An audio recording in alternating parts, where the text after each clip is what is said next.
Ray Zell's surgery went well today, but as we know, Linda Zell had a fracture on her foot just below her little toe, so her procedure that was supposed to happen last week got postponed, and she's going through that, so neither one of them are here with us. Hey, Zells, because I know they watch on video or on the internet, so they're watching us tonight, so be careful what you say about them. They're listening. Loretta Davis's last chemo is scheduled for June 30th, and then she will start radiation at either the end of July or the beginning of August. Christine LeCunda is having radiation treatments through July 17th. Lancel Davis had a CT scan yesterday and will have an MRI tomorrow to check on the progress of the treatments that have been done to this point. Barbara Murphy's great-nephew, Corey Thompson, is scheduling surgery to have his colon removed, all of it, and he'll be placed on a colonostomy. And then Scott Illy is on his mission trip to Luzon, Philippines. He will be returning in 10 days on the 28th, so we'll keep him our thoughts and prayers as he's successful there, hopefully, and keeps safe and healthy and gets back that way. Anybody else that we should be thinking of particularly? Yeah, Leslie.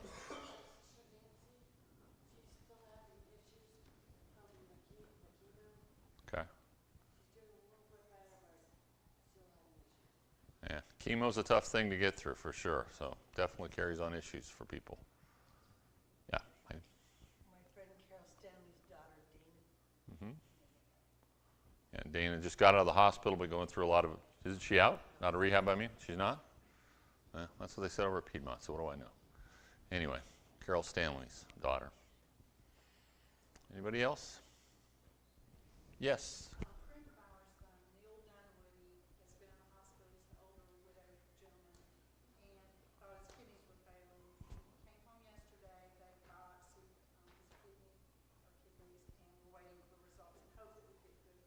Yeah, absolutely. Good results on the kidney test for David Dunwoody. Anybody else? Oh, sorry. Keith? A co-partner, co-worker at work. Right. What was it, Monday or Tuesday, somebody, he was using a leaf blower and somebody had hit him with a car. Oof. He's in North Fork Medical with back problems. He's got like 4 or 5 fractured bones in his lower back. He's got to pass the physical therapy test before he can get to come home. Yeah, that's So brutal. He's been there 2.5 days, so Yeah. just keep Christian in your prayers. Okay, absolutely. Yeah, back injuries are a struggle to recover from, so I certainly don't want to get hit by cars. There's not exactly an even batch there. He got hit hard enough, it knocked the letters off the front of the car, and then they run. Hit and run. Caught the guy like an hour and 15 minutes later in Atlanta. They was 2 roundabouts in Milton where I work, and that has cameras out of 13, and he was lucky enough to be at one of the roundabouts with a camera. It's amazing what people will do. All right. Let's all bow then in prayer. Dear Heavenly Father, again, we're, as we say each week, so grateful for this ability to communicate with you and to know that our words are not just stuck here, but you hear them. And you're here with us, and you're ready to act on things that we request and to accept our praise and thanksgiving for the things that you've already done from that. We've gone through quite a group of people in our announcements and sharing that need you for healing, for helping, for comforting. And we ask you to be not only with them, but with caregivers, that they will identify the right things to do for them, that will bring them relief, will bring them their health and their strength back as quick as it can be, and they can return to their activities, and if right, then they can return here to be with us as well. We ask that you be with them and comfort and strengthen them in persevering in the difficult times. We think also of those that are out in the mission field. We mentioned Scott. We certainly think of those that we support in India. So many things that go on with them, and we want safety, and we want them to have health. Most importantly, we want them to have success. We ask that you be with your church everywhere, that the same can be said. We ask you to be with us as we study your word tonight, that we again will look at how you shared your will with people that you related it to in the Bible, and we can learn from what you told them and how you told them and find ways to apply that to our life to be better in line with what you would desire us to be. Guide us in all things. We pray this in your Son's name. Amen. So, dreams and visions. We've got that for about 3 more weeks, and then we'll pass it off to Scott to go into John. So, last week, we wrapped up the final one of the visions that we're looking at in Daniel. So his 4th vision, we had 3 before that we looked at, but Daniel, the longest one, chapters 10 through 12, and we looked at 11 and 12 last week. We saw and even summarized some of it and just gave some of it where a lot of the vision addressed a lot of the regional history that's to come. And we talked about that maybe a lot of that was to be able to kind of give the proof points that if these things came to be, then the discussions about the Messiah and about eternal life and those kind of things, one could trust in them, because if all the prophecies you could see carried out in history and local, then you had every belief that the bigger prophecy of the Messiah and everlasting life would be true as well. Michael, the angel, appears in the latter part of it. He speaks to an everlasting future for God's people, that life doesn't just end here. And of course, they're going to misinterpret that and think that everlasting is a kingdom here on earth, but that's not what we know God meant. Daniel is to seal up the vision that he got. He's to do that because the vision is very much about the future. It's not about the current times. It's not something to wring your hands about and worry about. And we talked about like the Thessalonican church, where the Thessalonians got so convinced that Jesus was about to come that they changed their whole lives around just waiting for it to happen. Wouldn't work, wouldn't do things for that. And this vision that Daniel's had, is futuristic.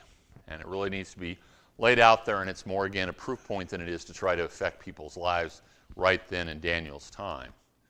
The question was asked, though, as he finished that up, and he was told to do it by one of the heavenly beings, how long until the vision is fulfilled? And as I say, it's not so important what the specifics was. It is the idea that God has his own time. He identifies when those things will come. And as a part of that time, many will be purified. We talked before about getting washed white as snow.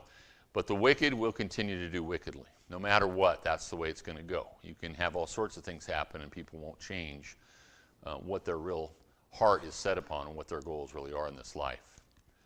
We are encouraged at the end of that vision that Daniel had with the words, "Go your way until the end." The idea is, you focus on you and what's going on in front of you and don't worry so much about everything else. The end will come. God will return. Everlasting life's going to be there. Don't again wring your hands and get worried about it, but act on what's in front of you right now. Live life the way God wants you, and that will work itself out.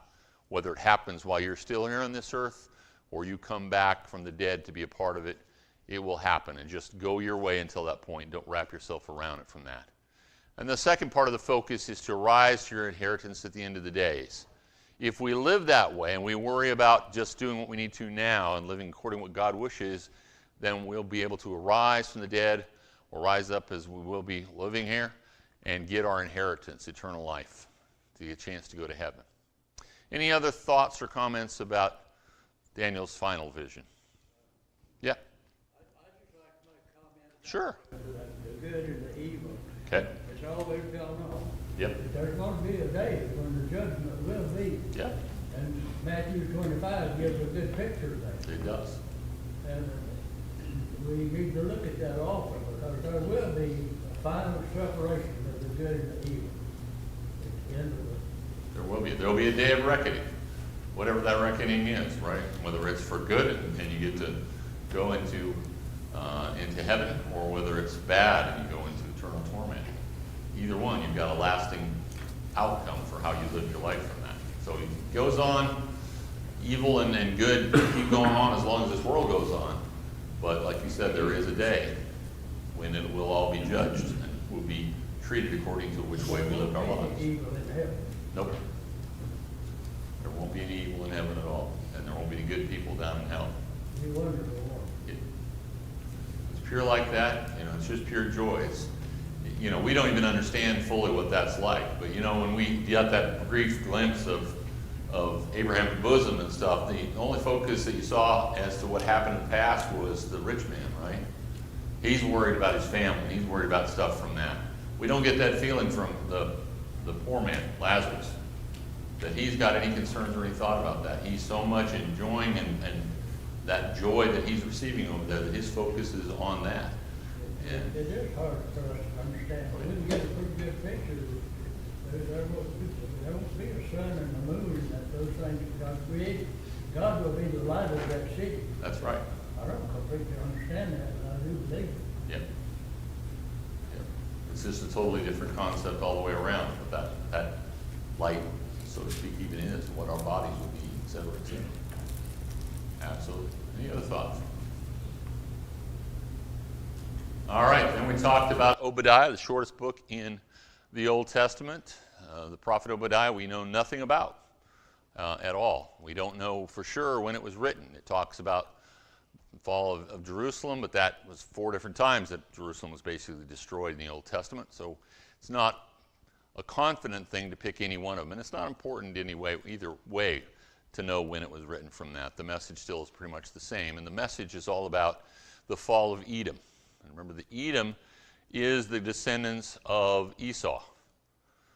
And this fall isn't just limited to Obadiah talking about it. 3 other of the prophets also had prophecies about it. However, they received those prophecies, not always by what we know to be visions, but probably. And that's Isaiah, Ezekiel, and Amos. They all foretold of it. It was a big enough event from that. Edom had become far too prideful.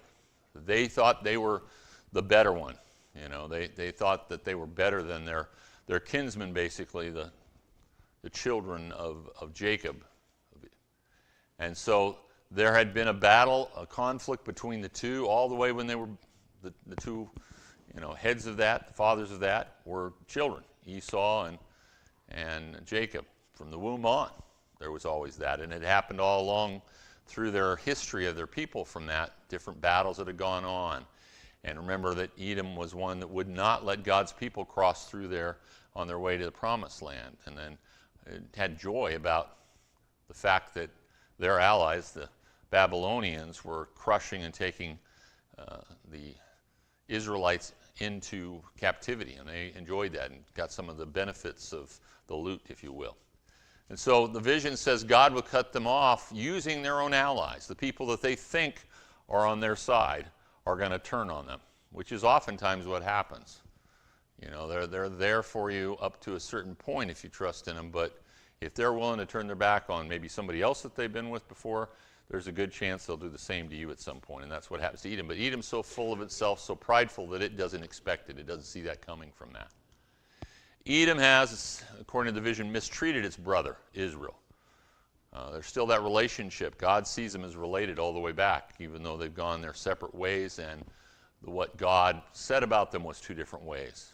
Esau wasn't to be the promised people that Israel was, that Jacob was supposed to be, but he had his own kings that he was going to have, his own people, his own population from that.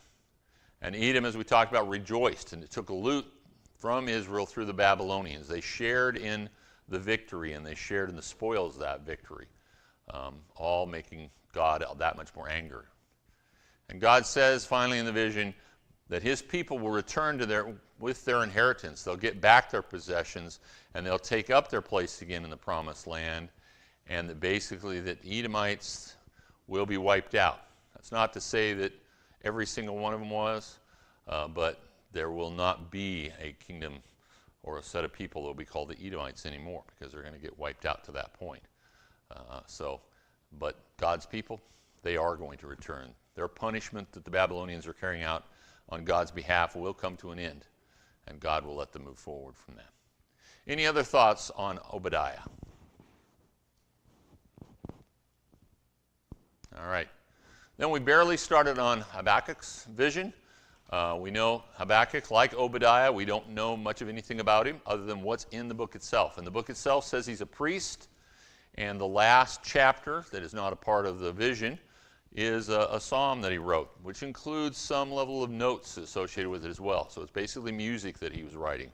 So we get the feeling that maybe he was a priest that was involved with the music portion of what was done in the temple, that David had laid out people to be singers and to play musical instruments, and those types of things, and then maybe Habakkuk was that part of the priesthood. We don't know that because we don't know anything else about it, but that's maybe what we can infer from what we read in Habakkuk there at the very beginning, and like I said, with the 3rd chapter where he wrote out his song from that. Habakkuk starts out, and basically all of Habakkuk, those 2 chapters, the vision is not, again, one with great images showing up, but it's a back and forth between Habakkuk and God, and Habakkuk and the people. And so Habakkuk asks questions of God, a couple of questions for himself and for the people, and then he will share from God's vision, basically, what God's answer is to those questions, and then he'll share that with the people through his relating of this vision that he had from that. And so he asks, how long till God brings justice? He knows that the Israelites, the Judah in this case, are evil. They deserve the punishment that they're going to get. But what he doesn't truly understand to some extent is, you know what? These Chaldeans, these Babylonians, they're worse than us. They're more evil. They're terrible, as we're going to read and started into this in the last verses that we looked at last week. They're a terrible people, dreadful people. And it doesn't seem like they're getting their comeuppance. They're going to give us some comeuppance, and they're going to treat us, according to your will, some punishment for our not being faithful from that. But it seems like violence just continues to go along, and justice, at least for them, is never coming. Why is that, God? And I don't think it's because Habakkuk is lacking faith. It's just a fair question to ask. I'm seeing this kind of thing. I believe it's going to come, but when is it going to come? It just seems like it's never coming, God. So kind of give me an insight. When is it going to show up? It's not that I don't think it will happen, that you're not a just God, but I'm a little confused with the situation that I see now. And it ends the part that we talked about last week. We ended with the fact that God will raise the terrible Chaldeans, the Babylonians, to be the punishment for his people. And so that's where we left off in the vision last week. So we'll pick up starting in verses 8 through 11. There, meaning the Chaldeans, the Babylonians, their horses also are swifter than leopards. Now, that to them was really speedy. They're going to get around really fast. We're going to have troubles with that from them being able to be offensive against us. And more fierce than evening wolves. That's when they're really hungry. So the wolves are going to really come after you in the evening from that. And so they're more fierce than that even. They're not, they have more bravery at night when it's dark than in the light. Their chargers charge ahead. Their cavalry comes from afar. They fly as the eagle that hastens to eat. Again, that swiftness going down, and that they've got the ability to cross a lot of ground and go there fast to do what they need to do to bring about the end in battle that they want to do. And they all, that is the cavalry, the chargers, all of them come for violence. They're here to do some wiping out. They're not here to make peace. They're not here to make nice. They're here to be a violent takeover and to kill a lot of us and then take the rest of us into captivity. Their faces are set like the east wind. They gather captives like sand. They'll just gather them all up from that. They scoff at kings. They don't have any respect for anybody else's leadership because they are so about themselves. That's part of their ego from it. And princes are scorned by them. They deride every stronghold. Because what? Because they heap up earthen mounds and seize it. They're not intimidated by anybody. They're not intimidated by anything that you've done to try to defend yourself from that. You can do anything you want to. Israelites, they are going to get their way. That's what they can do, and God's made them capable to do it. And then his mind changes, and he transgresses. He being the Babylonians, basically, as a person, and basically the leaders of Babylonia. And he said he commits offense. What's the offense? He ascribes this power to his God. Who empowered the Babylonians to be able to punish and put in captivity and kill many of the Israelites? Who was it? It was God, Jehovah, the God of the Israelites. But at the end of this, when they've done that, the Babylonian leadership is going to say, we're so great in doing this, and we did it by our gods. They're not going to give the credit to the God of the Israelites from that. But that's who is, as we know, the one and only God. And that's who gave them the power to be able to overtake God's people. If he had wanted to prevent that, he could have. Look at all the battles that he won for the Israelites when they took over the promised land. He made it clear by the way he did those things that he was the one that conquered that. Did they bring down the walls of Jericho on their own? No. He sent forth, and throughout those battles, he sent forth hornets to do a bunch of his work. It talks about. Many times he's had it where battles are going on where the enemy gets so confused they kill themselves, basically, before the Israelites even get involved in it. So if he'd wanted to prevent the Babylonians from doing anything, it would not have been a problem. But in this case, he wanted the Babylonians to win. He wanted them to have the strength in that. And he gave them the power and the permission basically to do that. But they didn't recognize it. They didn't see that that's where it came from. Instead, they tried to claim that it was their gods that gave them that power. And that was an offense to Almighty.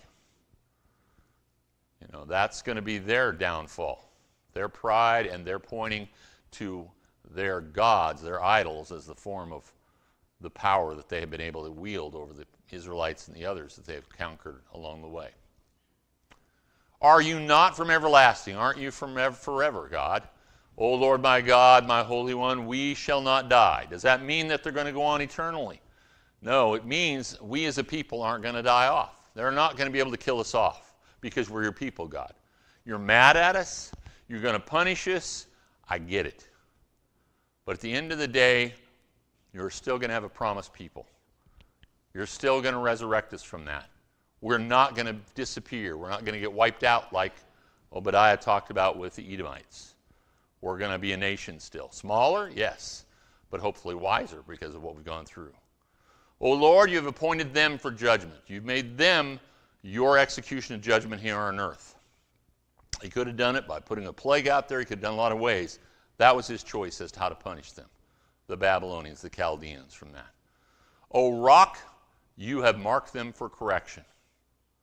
You are of purer eyes than to behold evil and cannot look on wickedness. Why do you look on those who deal treacherously and hold your tongue when the wicked devours a person more righteous than he? Now we have again Habakkuk switching from God's answer to thing back to a question.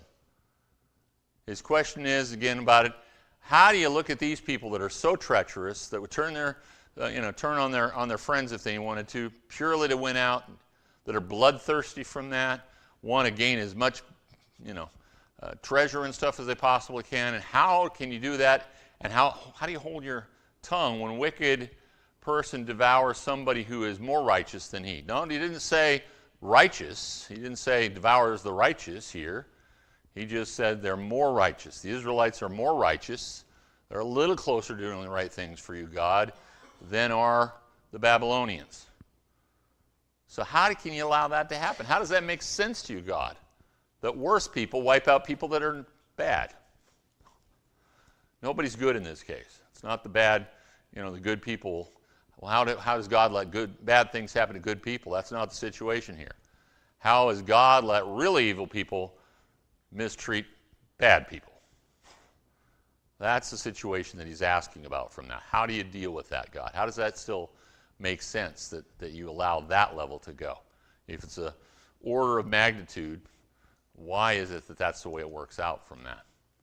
Why do you make men like fish of the sea, like creeping things that have no rule over them?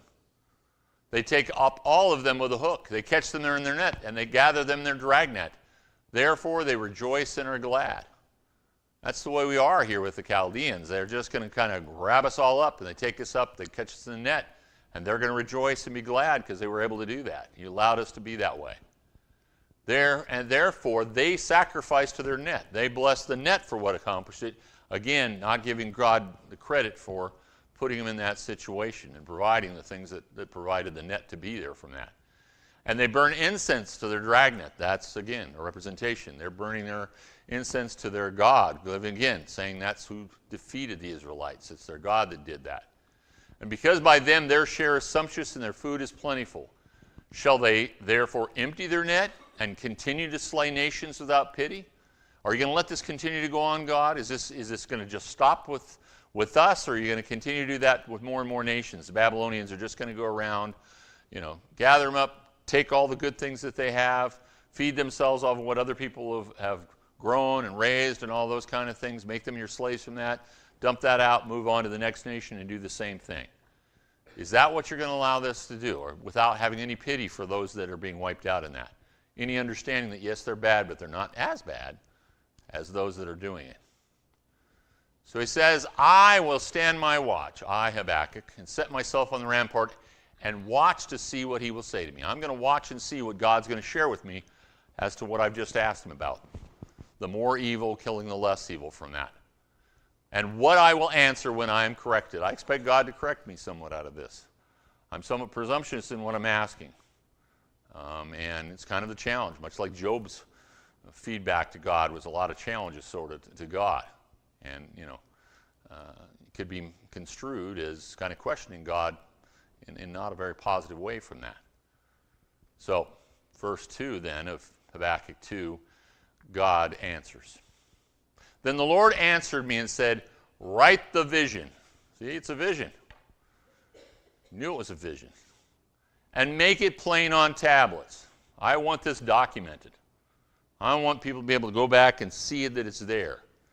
And ultimately, obviously, we'll get a book out of that you and I can read today from that. That he may run who reads it. For the vision is yet for an appointed time. But at the end of it, we'll speak, and it will not lie. He's saying it's something that's yet for an appointed time as to at least how long it's going to be carried out.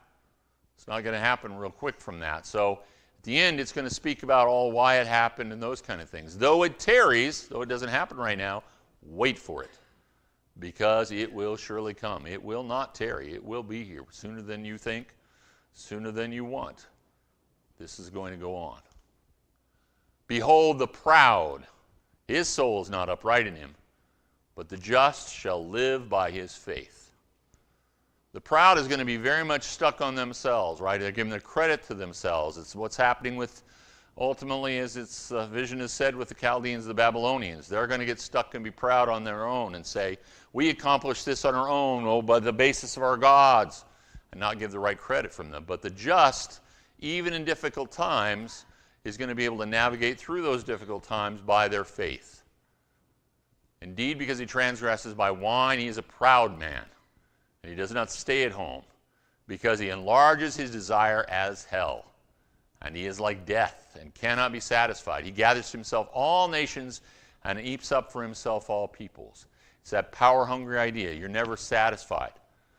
If your goals and what you take as value is the items of this world, you will never be happy, because you will always want more no matter what it is. If it's riches, you'll want more of it. If it's fame, you want to be more famous. Whatever it is here in this life is going to be that, and you're going to keep going on everything to try to make it that way along the way.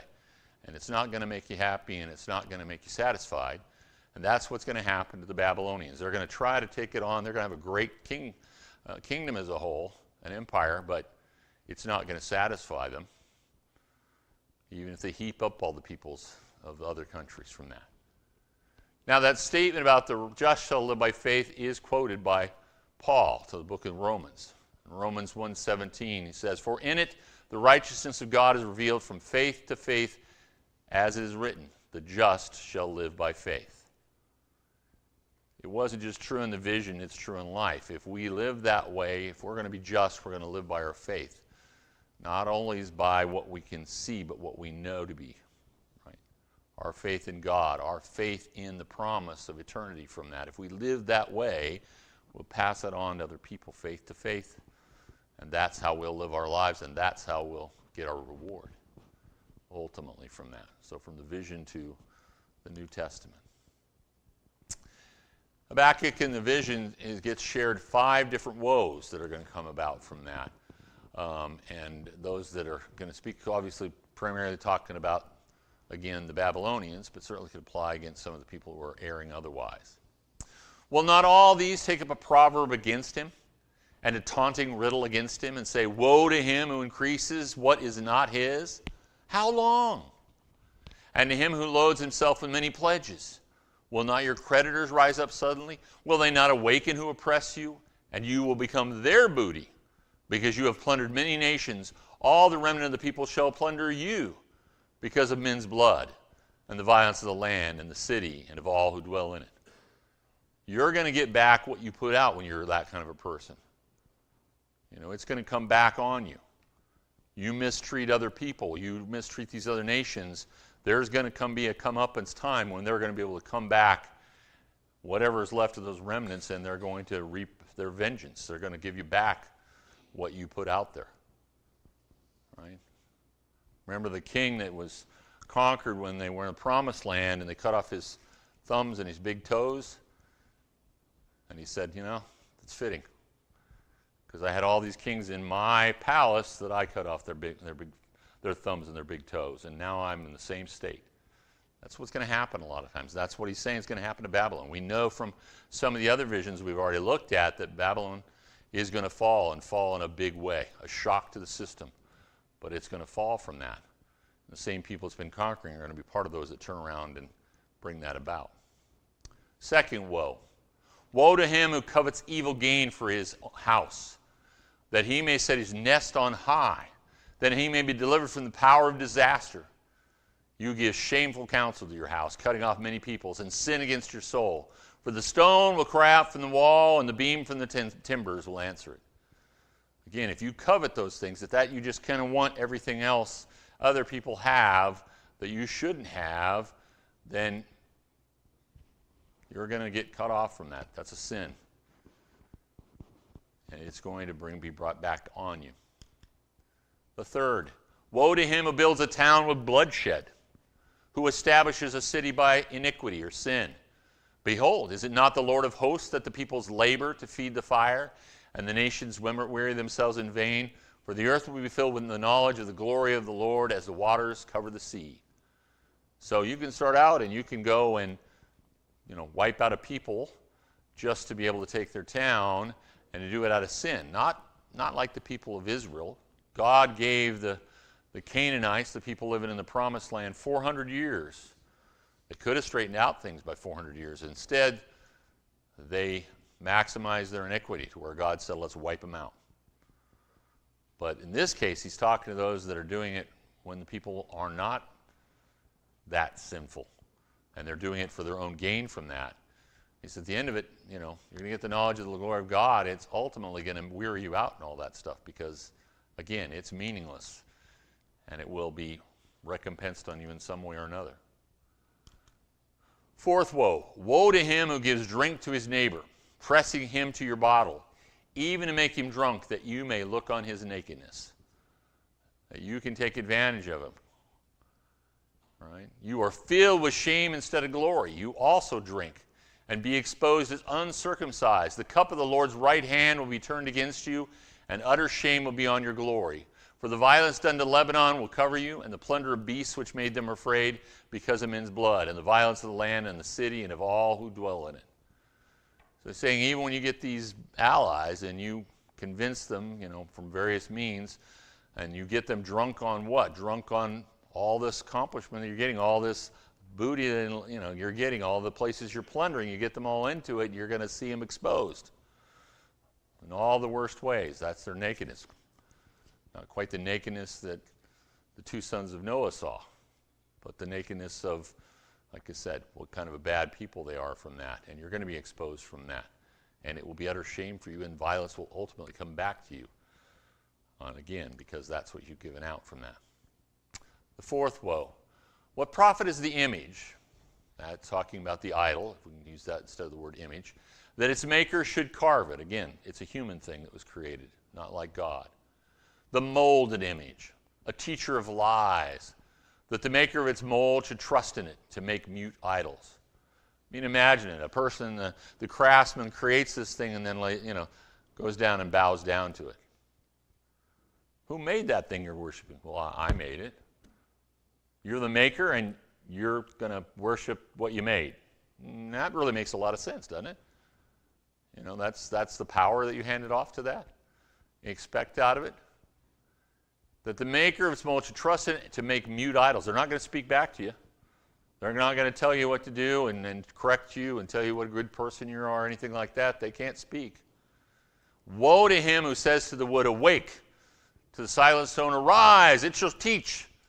Behold, it is overlaid with gold and silver, yet in it there is no breath at all. But the Lord is in his holy temple.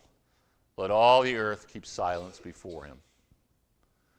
Says, you know, those things aren't going to talk. You can keep speaking to them. It's kind of like when you remember when the prophets of Baal, Elijah challenged.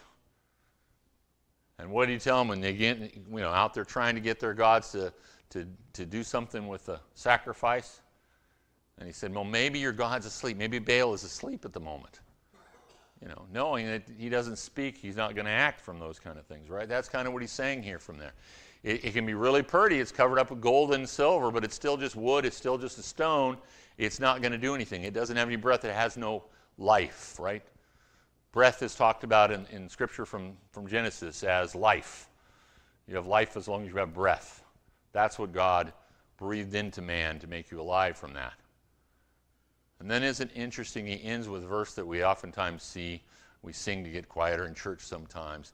But the Lord is in his holy temple, let all the earth keep silence before him. But again, what is God's temple? It's you, right? We're God's temple. It's not this building from that. And it's not like they're trying to get there a stone or a piece of wood. God is everywhere, but he certainly abides in you if you are abiding in him. So none of those things are going to be worth a thing. They cannot act because they're not real. That's Habakkuk's vision. Other comments about it before we ask our questions? All right. Who had this vision? It was Habakkuk. The situation when it occurred, not totally sure from that, but basically around the times of being under captivity from the Babylonians, right before it apparently. What was the content of that vision was basically this discussion between Habakkuk sharing questions that I don't know that it was his, but certainly his people were asking, God's people were asking at that time, and getting God's answers back to those things. The purpose of that was make clear to them what his reasoning was, that this is for punishment, but I will punish the punisher, because the punisher is not giving me the credit for the fact that they're able to punish you, that I gave them that ability, and I could have not given it to them. And they're misguided and still thinking that there are other gods out there.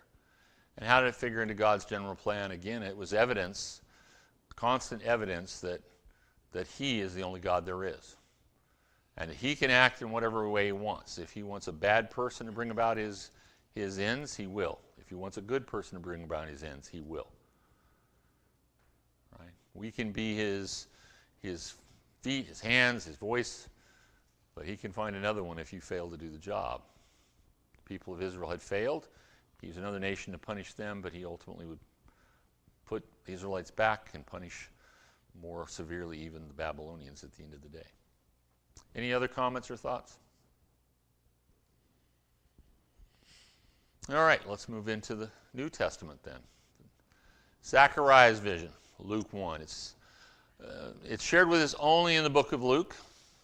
That's the only person that relates us to it for whatever reason for that. It's important, as we'll talk about, because it's the fulfillment of, or helps to make the fulfillment of prophecy from that. So we've got this guy Zechariah, Zacharias, I'll get it out right. And we'll get explained who he is. And this, again, is the only book that mentions his name even. There was in the days of Herod, we know him from Jesus' birth, the king of Judea, a certain priest. So we know what Zacharias is in this case. He is a priest named Zacharias of the division of Abijah. Now, the divisions came up at the time of David. There were so many people of the Levites that he divided them up into 24 groupings. And they would take a week or a month each, was a week, I think it was a week each, in service in the temple. Rather kind of a way to take care of the fact that there were so many of them to perform tasks.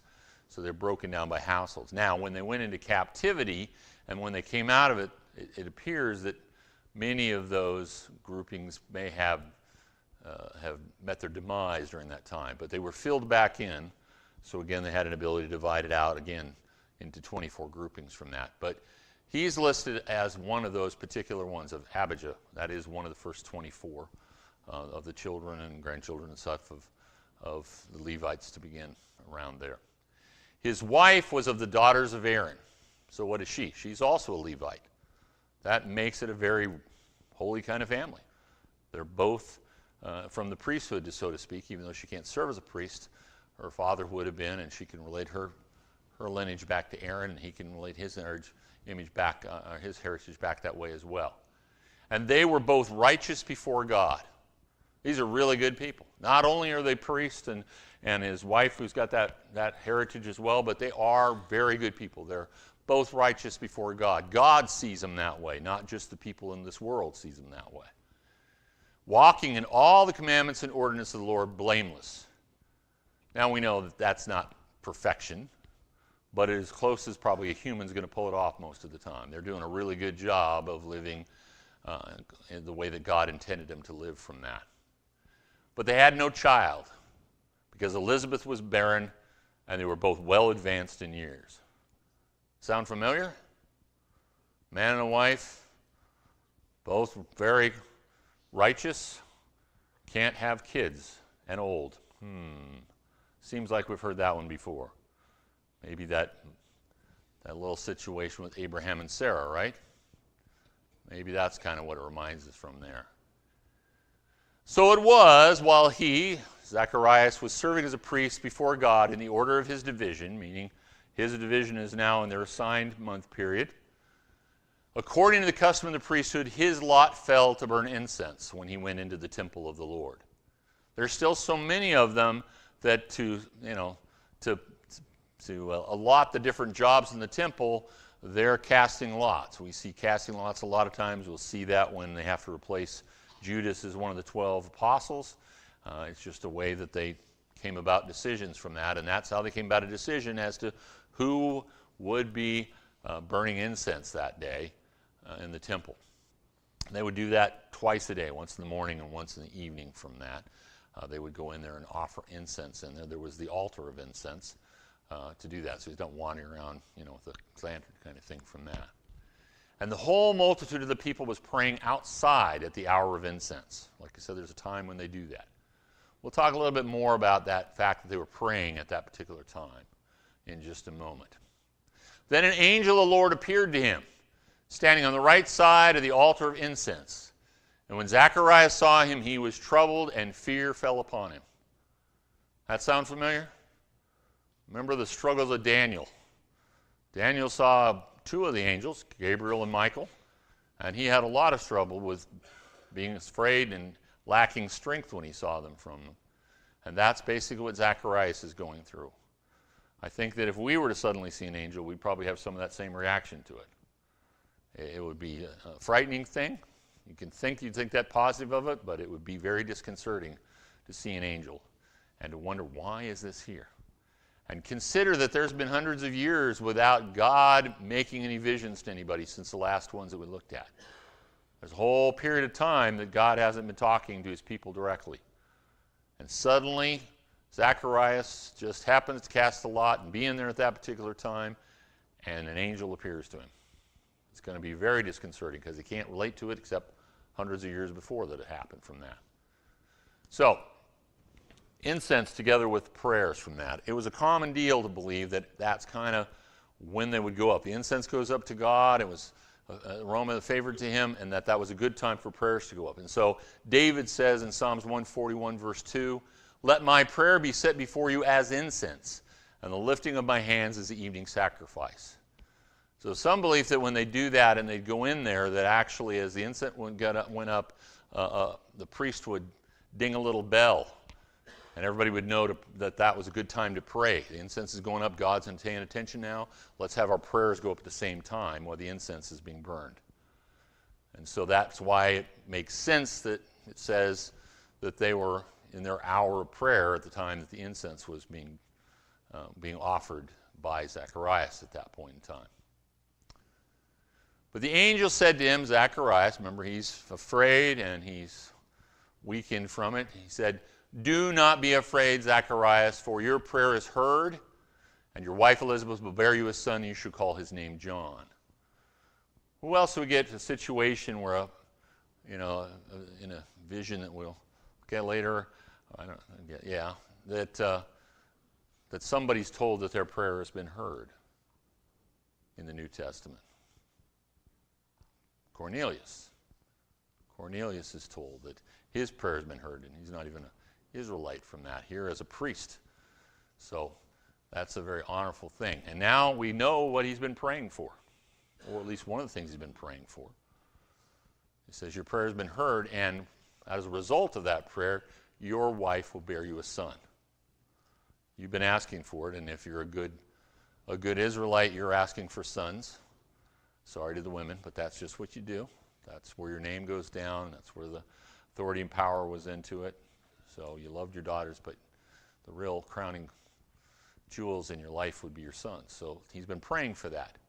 Now God says, through the angel, he even says, and he will have this name. It doesn't happen a whole lot that God tells you what you're going to name your child. But he says he wants to have him named John. What does John mean? I know somebody wasn't here. God is gracious, I think I heard somebody say. I think I know who. My professor. God is gracious, right? And you think about John's role as the forebearer to the Messiah. That's not a bad title for him, not a bad name for him to give. But that was God's choice. And so that's what he shares as part of the vision that we haven't seen to be a vision yet. Seems like it's just an appearance rather than a vision, but we'll see where the vision comes in. And now from that, and you will have joy and gladness. That's kind of a given, isn't it? I've been looking for a son. We got really old. Doesn't look like we're going to have one. And I have a son.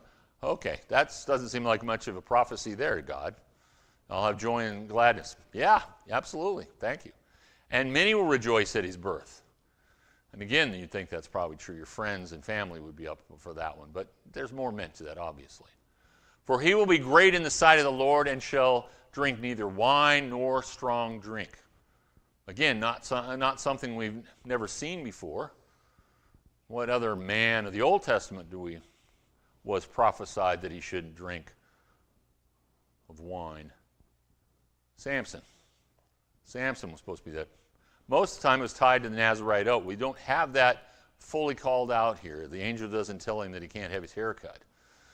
So it's not the Nazirite oath completely that's involved here, but he is said not to drink wine or strong drink.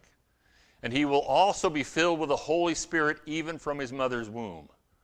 We'll talk in just a moment about how we see that may be reflected, that it happened in his mother's womb from that. And he will turn many of the children of Israel to the Lord their God. He will also go before him in the spirit and power of Elijah. Remember when we talked about Elijah back in the visions? And we talked about that it's not going to be physical Elijah. They expected that because Elijah didn't die. And so they thought maybe Elijah would come back in that same form. But instead, as is pointed out by the angel to his father, John's father, he is going to be Elijah in the spirit and power of him, not in the physical embodiment of the same person. But that's what's meant by this prophecy and what God means here as he's delivering on it. Jack? Is that a prophecy of John the Baptist? Right. No, that is. That's the point. That's what happened in Malachi from that. But like I say, it's the prophecy coming forth, and it's the idea that it's not Elijah the person, but it is his spirit and power that Elijah had that's coming back in the embodiment of this baby that will grow up to be John the Baptist. And he went before Jesus. John the Baptist did. He did. Actually introduced him. Actually did. Yeah, absolutely. He was the forerunner and the foreteller and set the boundaries and said, then I'll be the lesser. He'll take on the more. And I'm not worthy of tying his sandals even when he's there. But he was there to go ahead, turn the hearts of the fathers to the children and the disobedience to the wisdom of the just to make ready a people prepared for the Lord. He did his best to preach that message of the kingdom is coming. Repent, be ready for that, and that there is the Messiah is going to be here. And he baptized, thus he got the name. But he baptized in that hope of what was coming, right? And that's why it was not fully, the baptism of John was not fully the baptism that we all go through from that. Absolutely. But isn't it interesting that they didn't pray a prayer?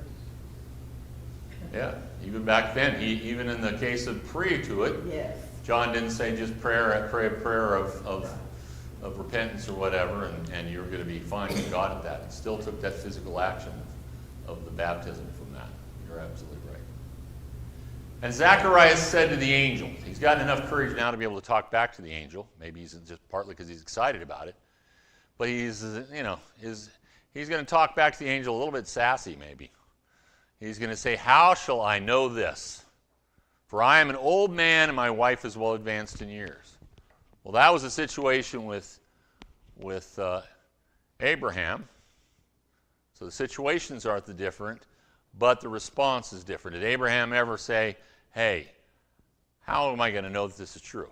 Did he say, I'm an old man and my wife is... Yeah, he said that, but he didn't say, how am I going to know it? He didn't ask for a sign to do that. And he's going to sort of regret asking for it that way and challenging the angel, because he's going to get a sign. He's going to get a sign. And the angel answered and said to him, I am Gabriel. Right? We mentioned that we only get Gabriel's name in a couple of places in the Bible. We saw it in Daniel, the only time in the Old Testament. Now we see it here in one of the places in the New Testament. Who stands in the presence of God. Again, we get that idea of, some people think of the archangel kind of concept, one of the leaders from that. And was sent to speak to you, clearly I'm saying I'm in the presence of God, that's who sent me to speak to you, and bring you these glad tidings. We've heard glad tidings another time, we will, or would, if we looked at what Mary was told, right? And what the shepherds and all them were told from that. But behold, you will be mute and not able to speak until the day these things take place, because you did not believe my words, which will be fulfilled in their own time. I'll give you a sign, all right. You're personally going to feel this sign. Not something to watch for. You're going to have it immediately. You're not going to be able to speak. In fact, that may not be the limitation of what God did to him at that point. We'll look at that as we read on in this chapter and see if there wasn't more that he has given other than not being able to just speak from that. But it makes it very clear, this is the reason. And it's not just because I'm going to prove to you it's going to happen. It's because you didn't want to believe me. Difference between Abraham and Zacharias? Abraham believed. He didn't know how God was going to do it. He oftentimes tried to find ways to satisfy it for God and decide how it was going to happen. Maybe it's going to happen through my servant. Well, maybe it'll happen through Haggai, my wife's handmaiden. I'll find something that'll work it out for you, God, because I'm getting too old to do it the other way, the natural way. But he never questioned whether it was really going to happen. He just questioned how he'd get there. Zacharias is bold enough to say, how do I know this is really going to happen? You just pulling my leg, Gabriel? And, okay, you won't be able to speak until all these things come to be fulfilled. That's the way to teach him. And the people waited for Zacharias, the ones that are out there that have been praying in the outer part. He's in the holy area, not the Holy of Holies, but he's in the holy. He's behind the veil. They're out there in the main court. That's where they've been praying. They would expect him to be done with that in about a half an hour. He didn't come out in a half an hour. Why? Because he'd done what he had to do, and then he's got this conversation he has with the angel. Let alone, there may be a little bit of time getting used to this idea of being mute. We don't know. But there's some time that's spent enough so the people know he didn't come out when he was supposed to. Something's awry. Something's different from that. And a part of that could be that there's at least, the tradition that he would have given a benediction as he came out. And obviously, being mute, he could not have given the benediction from that. And so they would recognize immediately he didn't give the benediction. There's a problem there. But they marveled that he would linger so long in the temple. But when he came in, he could not speak to them, and they perceived that he had seen a vision in the temple. Why? For he beckoned to them and remained speechless. So somehow he got across to them that he was not able to speak and that it came from a vision from God. That's where we get it to be a vision. Before that, it looks like, it's just a real thing that happened, and maybe it is, and maybe that's what we call a vision. Doesn't really matter. But this is where we get to talk about it in this class, because it's a vision. So that's where that comes out to. And he remained speechless when he communicated from that. And so it was, as soon as the days of his service were completed, that he departed to his own house. I think he'd have done that anyway, but he did. He went back home immediately. Now, he's got to go there from that because this is not a miraculous conception, right? This is not the Immaculate Conception. God's not going to produce the baby. So it's going to pretty much take Zacharias getting back home and getting together with Elizabeth to have a baby, unless it had already gone into play. So he heads home immediately. And after those days, his wife Elizabeth conceived. So clearly that's the idea. He made it home, and they brought about what God said would happen, the natural way. And she hid herself 5 months. She didn't let people know she was pregnant. She made sure that they didn't see that for 5 months. I think partly just to make sure it's going to go that way. Because she says, because thus the Lord has dealt with me in the days when he looked on me to take away my reproach among people. She didn't want people speculating. She didn't want people saying she's getting fat. She didn't want anything. She wanted to get clear because God has finally answered her prayers and taken away what would be a sign of reproach for women. The inability to bear children was a negative. No matter how nice a person you were, people would look down on you to some extent because you couldn't carry that out. And so she's been living with this a long time because she's really of old age now, and she wants to wait before she makes it clear to people that that's no longer the case for her. Now Elizabeth's full time came. We're skipping down now to verse 57. So we skip some area in there. So we skip some area we'll touch on a little bit. The visit or the telling of Mary, what she's going to have, and the visit by Mary. But now I pick it up 57. Now Elizabeth's full time came for her to be delivered, and she brought forth a son. Surprise, it's a boy. Guess probably wasn't surprised. I don't know. She probably figured that one out. And when her neighbors and relatives heard how the Lord had shown great mercy to her, they rejoiced with her. Wow, I think the angel said there'd be a lot of other people rejoicing when he was born. And of course, he was also talking about what John would do in the kingdom from that. So it was on the 8th day, that was the day the law set aside, and we know that that's the day when chemically or physically or whatever, that your clotting is in a man is at its prime point. That's when God determined that circumcision would happen, and they're following it. They're priests. They were going to follow the law. And so they came to circumcise the child, and they would have called him, that means the group, the people who were doing the priest that was executing it, would have called him by the name of his father, Zacharias. That was the normal thing for the firstborn son. He would have the name of the father unless there was some other reason for that to be different. So they're just assuming you want to name him Zacharias Jr. And she says, his mother answered and said, no, he should be called John.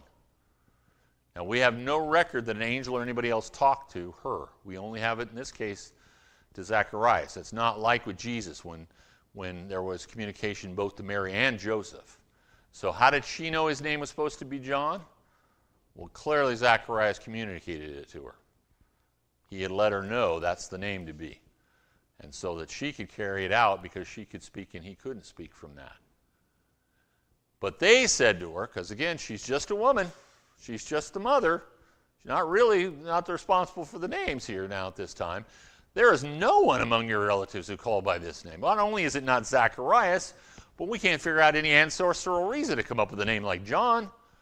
So that doesn't make any sense. I don't think we'll call him John. We're going to go back to that idea of Zacharias. I don't care what the mother says from that. But they said, okay, let's confirm this. So they made signs to his father what he would have called.